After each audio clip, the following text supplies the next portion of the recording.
And the RPG Escape 2020 at the Adventure Game Store and Cafe in Greater Fort Lauderdale, Davie, Florida, to be specific, continues.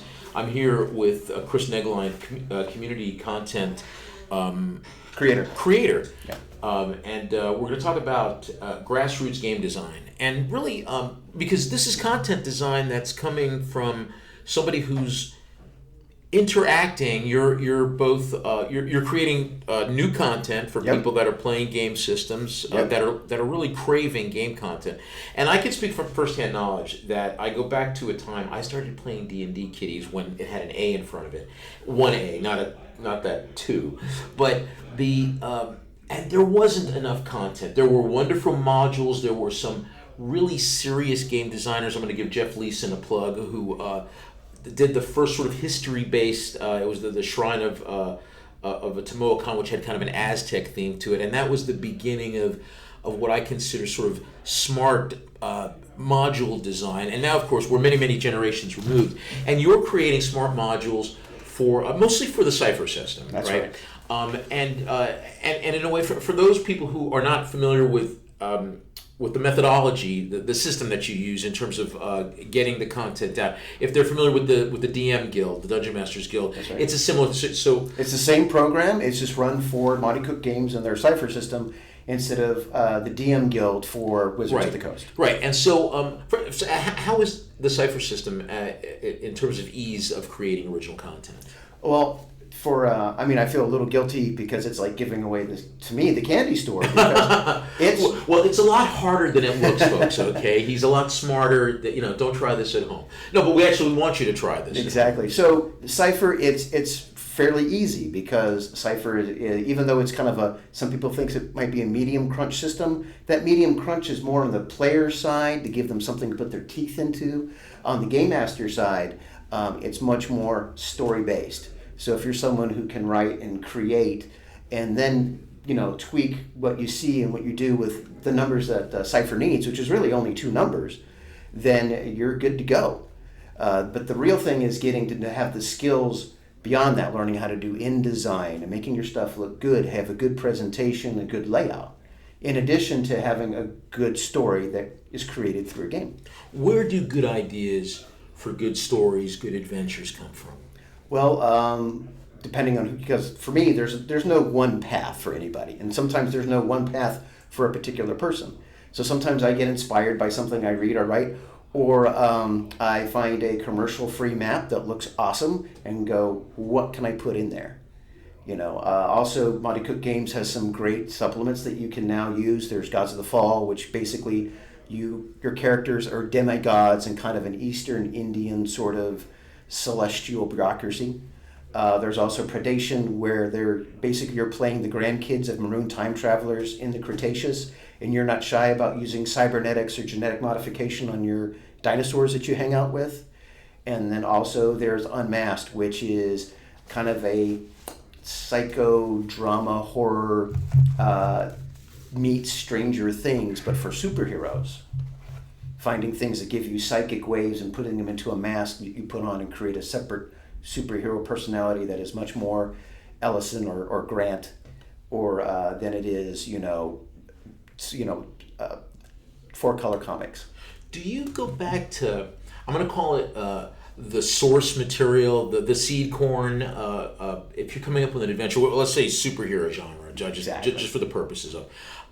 Do you mind maybe some of the old great Silver Age or Golden Age? Not necessarily, hey, listen, great writers steal outright, but I'm talking about, plot ideas in terms of conflict, which is the essence of any good drama, or maybe suggestions of buddy storylines, or just any kind of suggestion. Is it good to mine the source material? Oh, always.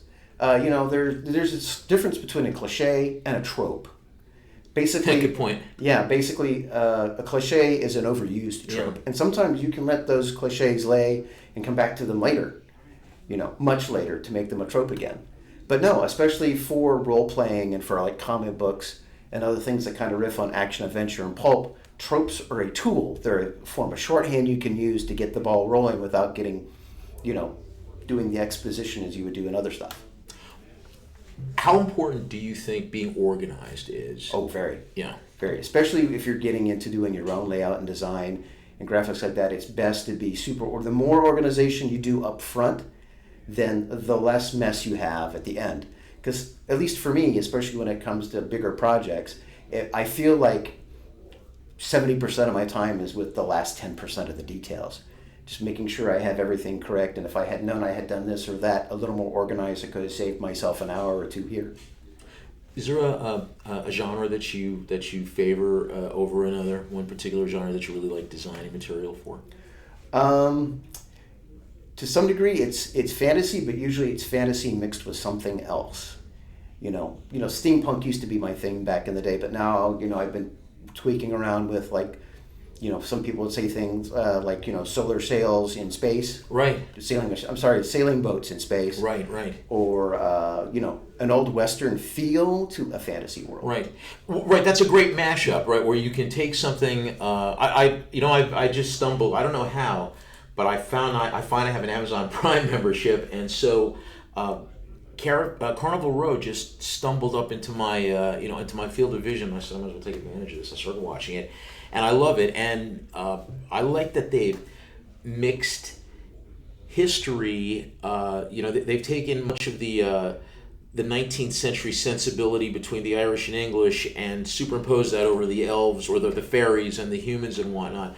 And I find that is also helpful in game scenarios that I design too. That you could always dig back into history and even because drama is conflict is the essence of drama. There's plenty of that. And then ironically, actually, the creators of that show made their own cipher supplement.